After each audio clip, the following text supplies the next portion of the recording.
channel. If this is your first time, welcome back if you've been before. Lovely to have you either way. On this channel we talk books. And today I come to you from a short trip away.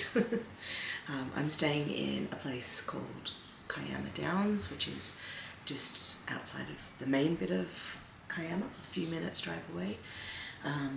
We have beautiful views of the ocean from this place where we're staying, and there's lots of birds, there's lots of lizards, all sorts of interesting things to pay attention to.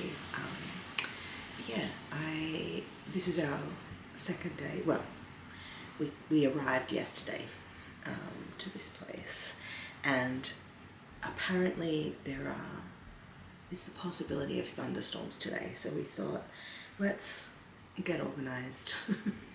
Let's do a few touristy things, or things that we want to do out and about on the day that we've arrived. So I have a small book haul for you because we drove down to Nowra, which is a little bit further south, and if you've been around and seen my book hauls before, there's a bookshop there called Anne's, and being of Green Gables, and it's a second-hand bookshop, but they do book exchange, so you can exchange books for credit, and I have an account there. The reason that I needed to go down there was because also I follow them online on Facebook, and they will post, the guy that runs the shop will post photos of new stock that's come in, and I saw this brand new book that only just came out last year, I think. Is that right? Pretty sure 2025, yeah. Towards the end of 2025, I think. And I have not read any of these, but I have got them all. And seeing this one, I thought I must have it. So I prepaid for it, and I needed to go and pick it up. So that was exciting. This is The Impossible Fortune by Richard Osman, the most recent book in this series of the Thursday Murder Club, which I really need to get to, because I feel very confident that I'm going to enjoy it, which hopefully I will, given that I've just purchased the 5th book in the series. And while I was there, I exchanged a few books that I had. Some of them were because I had doubles of them, others were books I had read and didn't want to hold on to, and I exchanged those for a bit of credit. I ended up with like $24 credit, something like that. And so I picked up a book which, if I weren't paying with credit, I probably wouldn't have paid this much for, because if you can see the label, it was $20. But this is The Slow Natives by Thea, Astley. It's not even in that great condition, to be honest. But it's a book of hers that I didn't already have. Sorry, that's the full name of the shop is Anne's Second-Hand Bookshop. Yeah, Anne's Second-Hand Bookshop is what it's called. Anyway, I picked up this copy of The Slow Natives. I've been collecting Thea Astley's books. I've read a couple of them. This obviously isn't one that I've read because I didn't have a copy of it, but it's one I've heard a lot about, and I believe it has a good reputation. So anyway, I now have a copy of it, so at some point I will get to that. And then the other book that I picked up was a really cool edition of The 39 Steps. This one was only $6 by Buchan. And this one is a classic, but we have a couple of the books in this series. Let me see who it's Classic Adventures, it says, but it's published by Houghton Mifflin Company. This one came out in 1991, this edition. Anyway, we have a couple of these editions, and they're really quite beautiful. They've got the sort of really cool end papers, that marbled effect, and yeah, they're just a cool edition. So yeah, a little murder mystery for a day that I'm feeling murder mystery. So that was all I picked up from Anne's, and then we also popped into 2 stores in Kiama itself. So there's a Vinnie's there, and there's a Antigua op shop. Didn't have a huge range of things, but in the Vinnie's I found a copy of a Kate Grenville book. I read 2 books by Kate Grenville now. Restless Dolly Maunder is one, and the one that I read last year, the name of which escapes me right this minute. I'll put it up on the screen, but it's basically her kind of like tracing her family history, etc. Anyway, this one is called The Lieutenant, and it sounded really interesting when I read the blurb of it. So basically this is based on, there's a guy called William Dawes who was an early colonizer, or came across in one of the, was he in the First Fleet? I think so. Yes, in the story at least, he's on the First Fleet. So this is in 1788, so we had what we refer to as the First Fleet, which is the people coming across on the convict ships from England and arriving. So these were kind of like the first white people coming, Europeans coming and settling in Australia. Not the discovery, quote unquote discovery, obviously. Aboriginal people have been here for thousands and thousands and thousands of years, but the first European discovery would have been, well, that's debatable also. Captain Cook. I'm getting lost in the weeds here. The First Fleet was sort of the settlers that came, and he was among them. Obviously, he was a soldier rather than he wasn't a convict, but he sets himself up as, so he's a soldier and astronomer, which is an interesting combination in and of itself. But he basically arrives in New South Wales on the First Fleet and sets up an observatory away from the main camp and begins the scientific work that he hopes will make him famous. Then he starts having visitations from Aboriginal people, and then he forms friendships. So there's some factual information that this is based on, but obviously this is a novelisation of that situation. But yeah, it sounded really interesting. So those are the books that I've picked up so far. I don't know that we're going to do any more book shopping or second-hand shopping. I will stack. Yeah, I don't know that we're going to do any more second-hand shopping. I also just finished a book this morning. So the book I finished was Lolly Willowes by Sylvia Townsend Warner, and I was buddy reading this with one of you lovely viewers, and I'm excited to hear her final thoughts, the person I'm buddy reading with. It was very interesting. It takes a turn. So in this book we're following a character whose name is Laura, but her family all call her Lolly, and she's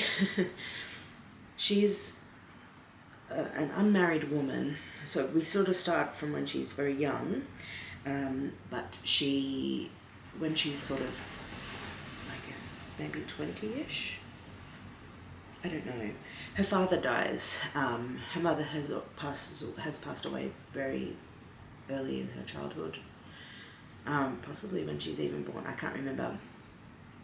But so she's been growing up with her father. No, it's not when she's born, because she does know her mother, but her mother passes away, and then she grows up, does the rest of her growing up with just her dad and her 2 older brothers, but the older brothers are always off at school and coming back just for visits for a time.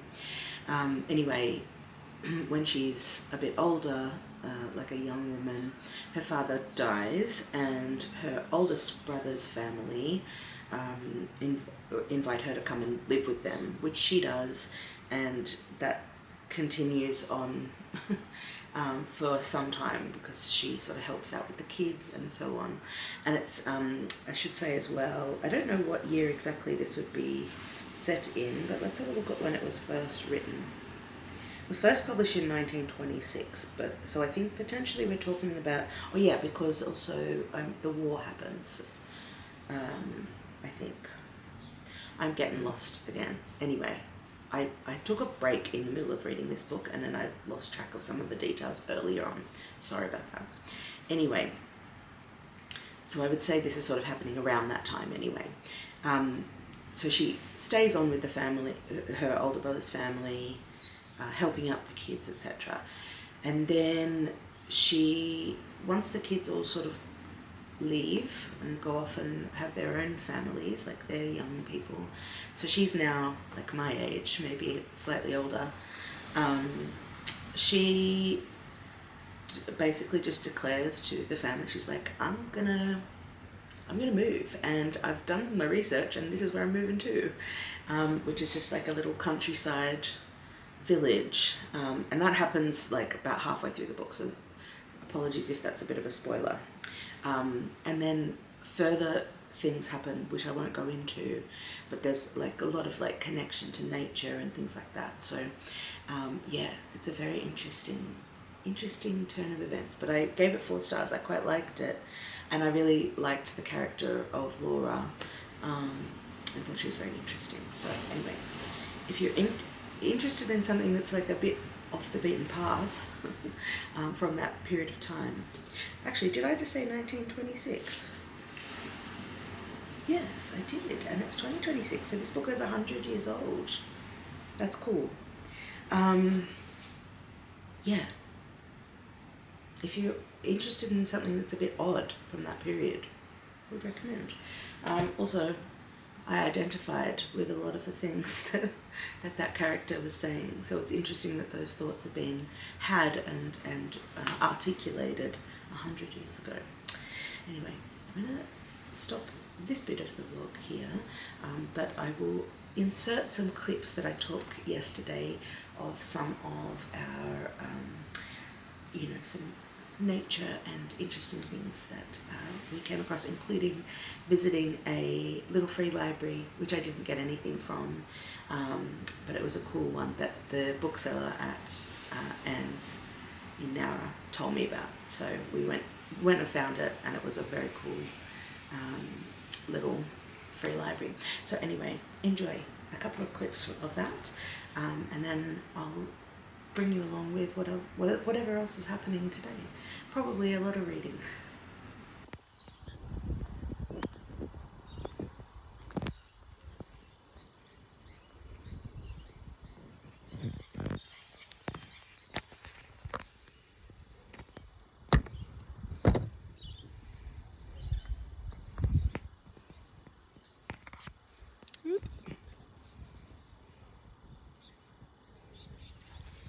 Okay, this thing.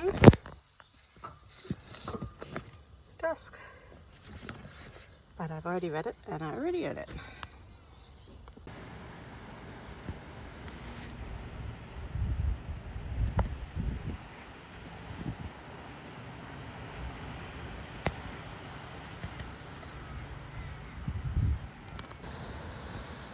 Dang.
Okay, hello. It's now early afternoon, and our day has gotten a little bit derailed. So my father-in-law has been looking after our cats while we've been away, and he turned up this morning to feed our two cats and could only find one of them. Our cats do not go outside. He's pretty confident that he didn't accidentally let either of them out. So we don't know where she is. Potentially she's just hiding. It's unusual for her to do that when food is on offer, because she really loves food. So the only thing that we can think of is that maybe because there was a bit of, chaos and loudness when he came in, that maybe she was hiding and didn't want to come out because she didn't feel safe. So my husband, I've just dropped him at the station, and he is getting a train back to Sydney, and he's going to go and investigate. So hopefully when he turns up at our house, both of our cats will come out and greet him, and he will give me a call and say, she's fine, everything's fine. So yeah, not how I anticipated that today was going to go. We're trying not to panic. I've had a tiny cry about it, where we've been a little bit stressed, so that's why he's decided to head back. Let me give you a reading update though, because I have also been doing a fair amount of reading. So my last update, I told you that I had finished Willowes, and I have been reading, which I didn't bring the dust jacket of it, but you can see there, Memorial Days by Geraldine Brooks, which is one of the books that is longlisted for the Stella Prize, which, if you watched my most recent video, will have been my reaction to the prize. So I am a good portion of the way through this one, and I am pretty confident that depending on how things go with the cat, and if I'm not too stressed out, I might finish this book today. So I've just finished page 121, and the book goes until 207, so not too long, and it's pretty nicely spaced. When I first started reading this book when I was back in Sydney, I didn't get into it straight away. I started it and I was like, I don't know. But basically, I'm now involved. I did have a little tear, and this was before we found out about the cat, so it wasn't cat-related tear. But I can read you the passage actually that made me cry, so get your tissues ready if you like. So before I do though, let me tell you what it's about. So Geraldine Brooks, this is a memoir. Her husband died in 2019 unexpectedly. He's also a writer, and he was on a book tour at the time, so they were not together, and she got a phone call letting her know that he had died. He just collapsed in the street, presuming at this point, the presumption is that he's had a heart attack, and that's what's happened. So I haven't heard anything to the contrary of that, but the last update that we had, the coroner had told her that it wasn't the particular artery that he initially suspected, so he was continuing to investigate, and she hasn't updated us in the book with any more recent findings than that. So yeah, I'm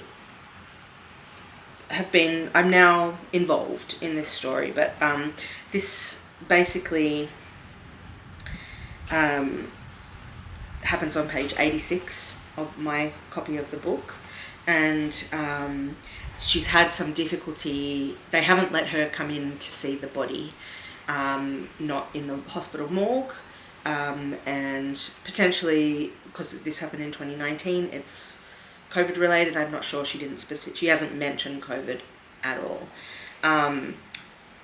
But yeah, it's when they go into the funeral parlour in preparation for where they're preparing his body for burial, and that's the first time that she gets to see his body.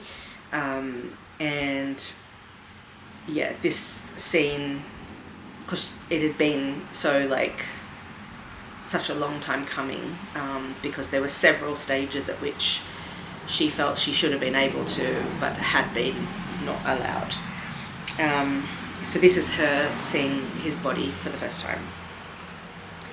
And there he was, wrapped up in a soft white blanket, only his face showing, his head deeply cushioned.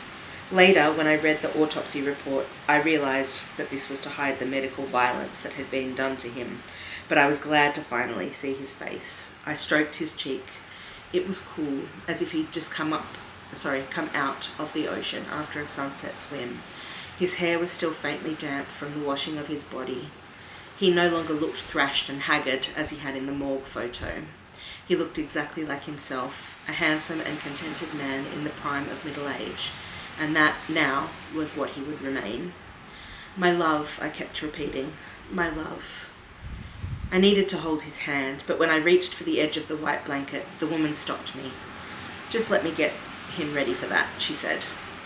Josh and I stepped out for a moment. In truth, I would have been glad to see it all, the autopsy, incisions, everything, but I was not in any condition to resist her kind intentions. I've always loved his hands, big, meaty peasant's hands, his touch insistent with desire, the weight of his arm flung over me before we fell asleep. I held his hand. I didn't want to ever let it go. So yeah, that was where I had a little prickle of tears, and I think part of it was that like delay in getting to that point for her. So yeah, I'm gonna keep reading that while my husband is on the train heading home, because at this point I don't know anything further about what's happening with the cats. So yeah, I will let you know. I'll report back when I hear anything at all, and I'll report back and let you know how the reading goes. But I'm basically going to keep myself busy with this book until I hear more information from my husband. Hello friends, we return with an update because we have finished Memorial Days by Geraldine books. It was great, very poignant at times. I had another little tear up reading the eulogy written by, spoken by her son, one of her sons, at the funeral or the memorial service that they had. Yeah, highly recommend. I gave it 4.5 stars. Loved it. I have not yet heard back from my husband, but he is due home any minute now. So the phone is off silent, and we'll wait and see what he finds when he gets home. But now that I've finished the book, my mind is filling with anxiety again. So hopefully when he walks in the door, she will just be there, and she was hiding this morning, and everything will be fine. Hopefully. I'll let you know how it goes. She's good. My husband just got home. He gave me a call. I've had a little cry of relief. She's fine. She was probably just hiding this morning. So, some might say it was unnecessary for my husband to go home. That is probably true. But I'm just happy that she's okay. Alright. I might leave the vlog here. Although, let me tell you what I'm planning to do, because I am going to try and make the most of being here by myself tonight and get some more reading done. Ooh, I believe the rain has just started. How interesting. Let me show you what I'm going to be reading. We've got birds. Many birds. So I am going to be reading Creation Lake by Rachel Kushner. I am this far through, maybe about half, a little bit less than half maybe. But I'm going to enjoy getting on with this one. I'm really pleased. So I only brought 3 books with me on this trip, which I thought was really optimistic of me to do because I am terrible at keeping to a TBR. But I've finished 2. So there were 3 books that I was partway through. I finished 2 of them, and I've got this other one. Can I do it? I've got until 10 o'clock tomorrow before I have to leave. It's possible. I could do it. Let's see what happens. But I'm going to leave off the vlog here so that I can edit it and get it out to you for tomorrow. So by the time you are seeing this vlog, I will be packing up and getting ready to head home to my 2 alive cats and my beautiful husband who travelled on the train back home to make sure that they were okay. So I'll leave it here. Thank you very much for watching. I will give you a little bit of footage of the rain starting to come down and a little bit of ambient sound. But yeah, thank you for watching. I'll catch you on the next one. Bye.